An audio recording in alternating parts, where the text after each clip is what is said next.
So my name is Olga Posey, and I work at Pratt & Whitney. I'm obviously here to talk to you about training. Before we get into the slides, I hope you're seeing the tremendous effort that went into this initiative to write this standard, to work together.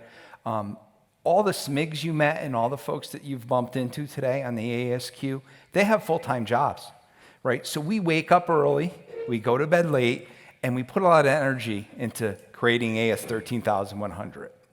And in many cases, the folks who wrote AS 13100 are the same folks that support the 9100 series of documents. They're the same folks that created the reference material. And by the way, they're the same folks who helped create the training. So we've invested a tremendous amount of time and energy into this. So what I'm going to ask of you is to make a small investment by utilizing the training that we had created. When we put this together, we kind of realized to really get this over the line and get to zero defects, we really need to have solid training with professional trainers. So some of the SMIGs do have breakout sessions, which we record. You'll learn where they are on our webpage, and they're very well done. But we really wanted to show how all the tools link and how they all work together, where we're trying to go as a committee, and what we're asking of you. So we created a series of training. And really the goal is to simplify and to deliver the most effective standard that's out there with a lot of supporting material and training.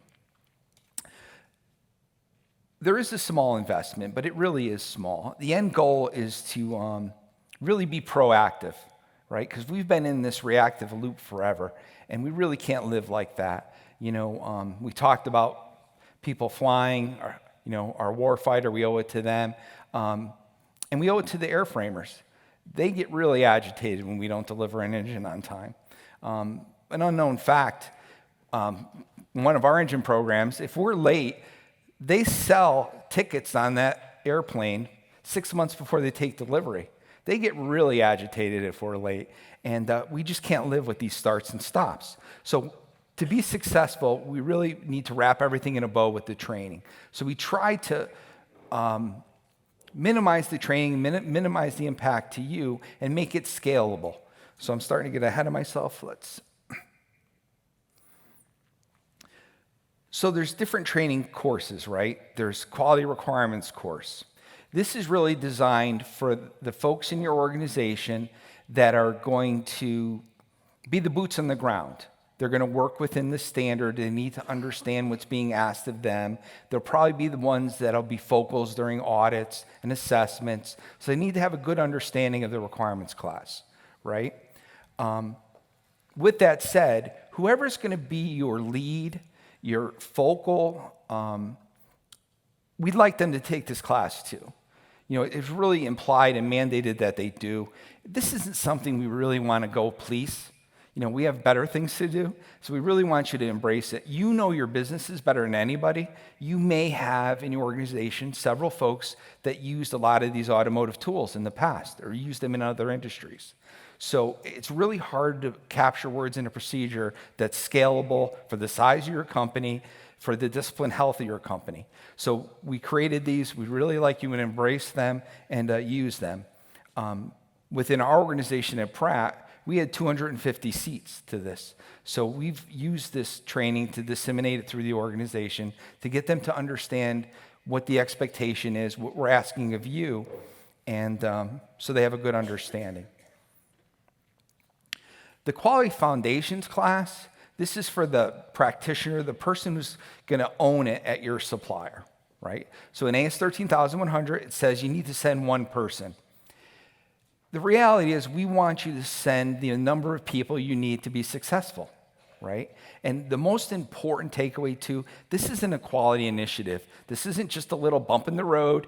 The quality is impeding the flow of parts until you ship, right? This is a partnership with our engineering, our quality groups, your engineering, your quality groups, and this whole APQP PPAP, it's a living, breathing document, right? It's not one and done. So we really want you to embrace it, embrace the training. Don't just send the one quality guy to get the check in the box, right? Please use what we've created to really have a good understanding of what's being asked of you. We created this sheet with the QR codes. So one thing we're very, very proud of, and it's been out for over 8 years, is DPRV. It was the second thing the committee ever worked on to see if we can work together, right? So now it's even being used by non-aero engine suppliers or OEMs. So we just revamped the training. It was about 7 years old. We took all the lessons learned from AS 13100, all the activities of the RM, and we freshened up the training. So right now, your employees are probably on a 3-year cycle if they're in self-release and they attend that training. That's also supported typically with specific training for the OEM. So at Pratt & Whitney, this, the specific training aligns to this, and it'll tell you what IT tool to use to do those transactions. The first training for AS 13100 is Executive Overview. It's a series of videos. It's a good tool for you to use with your executive team for them to understand what's this all about. We didn't reinvent any methodologies in there, right? It's industry-proven tools.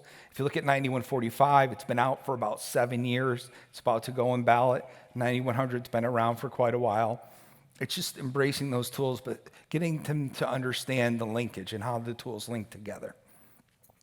The next one is the online course, the quality requirements course. That's for the folks, the boots on the ground, the folks that are doing the day-to-day tasks.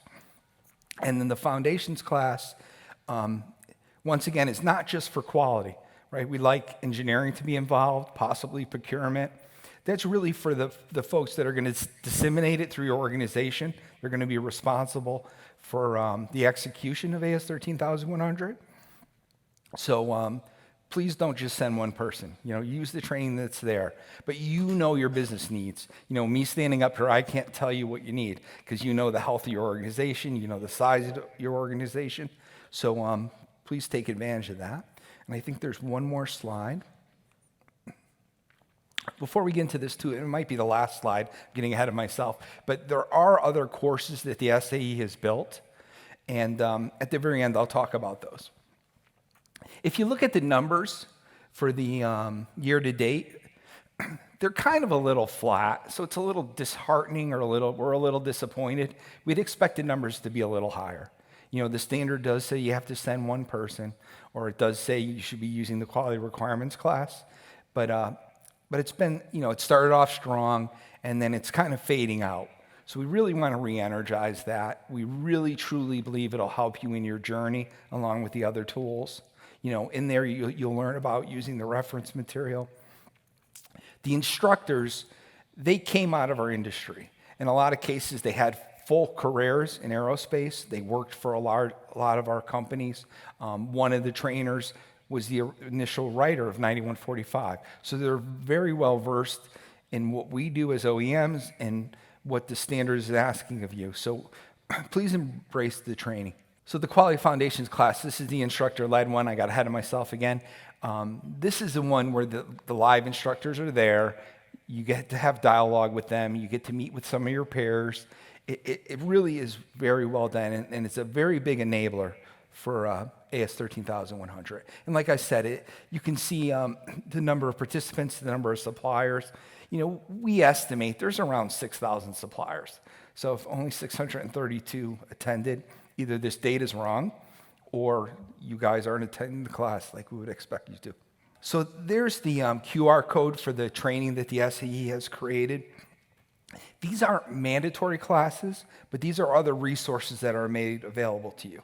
So if you need training or help with human factors, there's a course that the SAE created around AS 13100 on human factors. And you can see the different topics. I won't read them to you. But essentially, we're trying to put our best foot forward to really help you be successful and to give everything you need. But we also need you to invest a little bit too to make this work and really get to zero defects.